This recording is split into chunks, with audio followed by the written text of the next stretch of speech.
শুভ সন্ধ্যা বন্ধুরা। আজ হলো 25 আগস্ট সোমবার। আজকের সন্ধ্যার বিশেষ বিশেষ খবরগুলি হলো: বারোগ্রামে 10 বছরের শিশু আমিনুল্লাহ তাহেরি নিখোঁজ, খুঁজছে পরিবার। পরিবারের পক্ষ থেকে এলাকাবাসী সহ সকলের কাছে শিশুটিকে খুঁজে বের করতে সহযোগিতার আবেদন জানানো হয়েছে। বিস্তারিত থাকবে প্রতিবেদনে। অসমের মুখ্যমন্ত্রীর বিরুদ্ধে তীব্র প্রতিবাদ। মুসলিম সম্প্রদায়ের উপর হত্যাযজ্ঞ বন্ধের দাবিতে মুখ্যমন্ত্রীর পদত্যাগ দাবি জানিয়েছে রাষ্ট্রীয় মুসলিম মহাসভা। পুজোয় এবারও চমক দিতে তৈরি হচ্ছে শ্রীভূমির শতভিসা। শ্রীভূমিতে শতভিসা ক্লাবের 58তম দুর্গোৎসব। 15 লক্ষ টাকার বাজেটে সাজছে থিম ভিত্তিক প্যান্ডেল। বিস্তারিত থাকবে প্রতিবেদনে। নগদীর গ্রাম চাঁদপুর জিপির কার্যালয়ে স্থানান্তরের ষড়যন্ত্রের বিরোধিতা। লক্ষ্মীপুরে হেরোইন সহ আটক দরং জেলার 3 পাচারকারী। তাহলে বিস্তারিত খবরে যাওয়ার আগে অবশ্যই ভিডিওতে একটি লাইক করুন এবং চ্যানেলটি সাবস্ক্রাইব করে পাশের বেল আইকনটি বাজিয়ে রাখুন, যাতে সঠিক তথ্যগুলো সবার কাছে পৌঁছাতে পারে। এবার শুনুন আজকের খবরগুলির বিস্তারিত। প্রথম খবর, বারোগ্রামের বাদেজমা গ্রাম থেকে এক শিশু নিখোঁজ হওয়ার খবর পাওয়া গেছে। গত শনিবার বাদেজমা থেকে চেরাগি বাজারে নিজ বাবার দোকানে যাওয়ার পথে 10 বছরের এই শিশু নিখোঁজ হয়ে যায়। শিশুটির নাম আমিনুল্লাহ তাহেরি, পিতার নাম কারি আলাউদ্দিন। নিখোঁজ হওয়ার সময় তার পরনে ছিল লম্বা প্যান্ট ও সবুজ রঙের শার্ট। এখন পর্যন্ত তার কোনো খোঁজ পাওয়া যায়নি। পরিবারের পক্ষ থেকে এলাকাবাসী সহ সকলের কাছে শিশুটিকে খুঁজে বের করতে সহযোগিতার আবেদন জানানো হয়েছে। যদি শিশুটির সন্ধান পান তাহলে 6000389916 অথবা 7637958977 নম্বরে যোগাযোগ করুন। রাষ্ট্রীয় মুসলিম মহাসভার প্রতিষ্ঠাতা ও সাবেক কেন্দ্রীয় প্রশাসনিক বিভাগীয় সম্পাদক এম মুহাম্মদ কাসিম উদ্দিন হানাফি আসামের বর্তমান পরিস্থিতি নিয়ে তীব্র ক্ষোভ প্রকাশ করেছেন।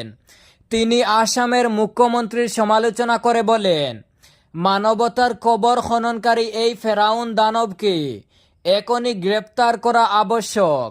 তিনি আরও বলেন, আমরা কারো দয়া ভিক্ষুক নই। শহীদ মুসলমানদের রক্তে স্বাধীন হওয়া মাটিতে আমাদের অধিকার অটুট। আমাদের পূর্বপুরুষেরা প্রথম রক্ত দিয়েছেন, প্রথম যুদ্ধ করেছেন, প্রথম প্রাণ বিসর্জন দিয়েছেন।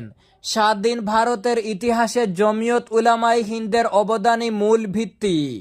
হানাফি উল্লেখ করেন, যখন জমিয়তের সর্বভারতীয় সভাপতি মাওলানা মাহমুদ মাদানী সাহসের সাথে ফেরাউনকে গ্রেপ্তারের দাবি তুললেন, তখনই কিছু অন্ধভক্ত তার বিরুদ্ধেই বিষেধাগার শুরু করেছে। যারা একসময় ব্রিটিশদের গোলাম ছিল, আজ তারা মানবতার হত্যাকারীর চাকর হয়ে গেছে। তিনি হুঁশিয়ারি উচ্চারণ করে বলেন, এই হত্যাযজ্ঞ বন্ধ করতে হবে। অন্যায়ের কাছে আমরা কখনো মাথা নত করিনি এবং করব না। শেষ রক্তবিন্দু পর্যন্ত এই প্রতিবাদ চলবে। পুজোয় এবারও চমক দিতে তৈরি হচ্ছে শ্রীভূমির শতভিসা। শ্রীভূমিতে শতভিসা ক্লাবের 58তম দুর্গোৎসব।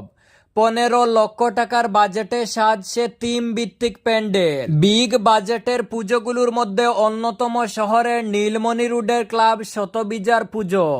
শতভিসা ক্লাবের সভাপতি হিসেবে এবছর সিদ্ধার্থ দাস, সহসভাপতি হিসেবে চিরদীপ ভট্টাচার্য, কিশোর দে এবং অপরূপ দাস পুজোর দায়িত্বে রয়েছেন। অন্যদিকে সাধারণ সম্পাদক হিসেবে অশিস দাস পুরকায়স্থ এবং কোষাধ্যক্ষ হিসেবে সমরেন্দু পাল সহ অন্যান্যরা পুজোর প্রস্তুতি নিচ্ছেন। বিশিষ্ট সমাজসেবী তথা স্থানীয় বাসিন্দা সতুরায় সহ ক্লাব কর্মকর্তাদের উপস্থিতিতে ইতিমধ্যে সম্পন্ন হয়েছে খুঁটি পুজো। পুরোহিতের মন্ত্র উচ্চারণে খুঁটি পুজোর মাধ্যমে 58তম বছরের এবারের শতবিশা ক্লাবের পুজোর মণ্ডপ তৈরি করার কাজ শুরু হয়। নন্দীগ্রাম চাঁদপুর জিপির কার্যালয় স্থানান্তরের ষড়যন্ত্রের বিরোধিতা। নন্দীগ্রাম চাঁদপুর জিপির কার্যালয় স্থানান্তরের ষড়যন্ত্রের বিরোধিতায় সরব হলেন এলাকার অসংখ্য জনসাধারণ। রবিবার সকালে চাঁদপুরে আয়োজিত নাগরিক সভায় বিভিন্ন বক্তারা বেড়াবাকে জিপির কার্যালয় স্থায়ী করার দাবি তুলেন। এতে বিভিন্ন যুক্তি তুলে ধরে বক্তারা জানান, পঞ্চায়েত ডিলিমিটেশনের পর নগদীগ্রাম ও চাঁদপুর জিপির কার্যালয় এক জিপিতে থেকে যায়। তবে জনগণের সুবিধার কথা চিন্তা করে বেড়াবাকের টাকা পুরনো চাঁদপুর জিপি কার্যালয়টি নগদীগ্রাম চাঁদপুর জিপির জন্য স্থায়ী অফিস করতে দাবি জানান।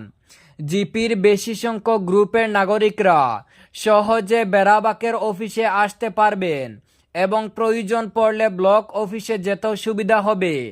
তাই বেড়াবাকে থাকা কার্যালয়টি নগদীগ্রাম চাঁদপুর জিপির স্থায়ী অফিস হিসেবে ঘোষণা দিতে জেলা প্রশাসন ও বিভাগীয় ঊর্ধ্বতন কর্তৃপক্ষের কাছে দাবি তুলেন জিপির একাংশ নাগরিকরা।